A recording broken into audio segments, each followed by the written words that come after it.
Hi, I'm Jared Hardy, owner and head coach of Team Hardy and our Ground Tactics for Law Enforcement Professionals course.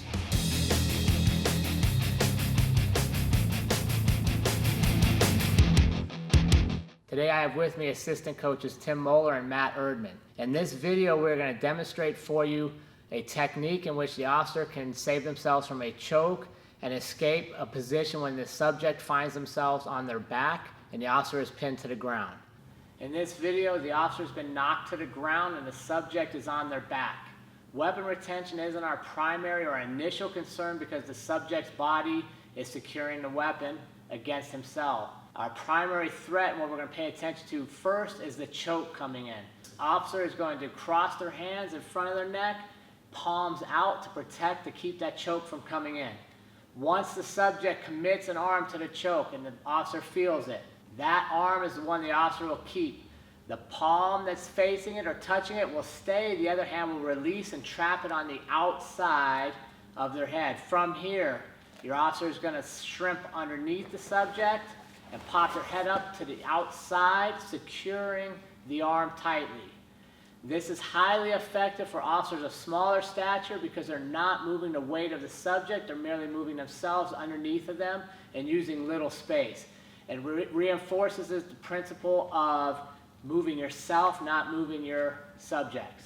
From here, we're going to release the outside hand and slide our outside elbow and knee together, creating a little window of opportunity for us to slide our other leg through, using our head to control the outside of the subject's shoulder and our free hand to control their head, pushing it to the ground. From here, we will come up to a kneeling position and assess the situation. Remember, we're not rushing to get back to our feet. We are getting back in the fight. If the subject changes his mind here and decides not to comply, tries to turn and grab for a weapon, tries to re-engage, the officer is in a good position to win and stop that attack. What if the subject doesn't go for the choke? Right? The subject really has two options: choke you or punch you in the back of the head. He decides to punch you in the back of the head. The officer is immediately going to turn gun side down and create momentum. A lot of times this will be the result.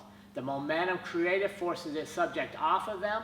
Now the officer is back in a situation to assess the threat presented and get back into the fight. If by chance the subject lands in a mounted position, tell your officers not to worry. They should have confidence there.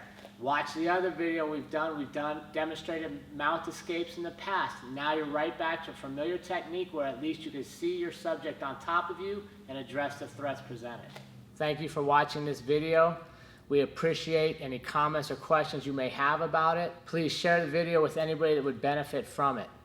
If officers around the world can benefit from one portion of this technique or all of the technique, and it allows them to serve their communities better and safer, then we're all better because of it. Thank you.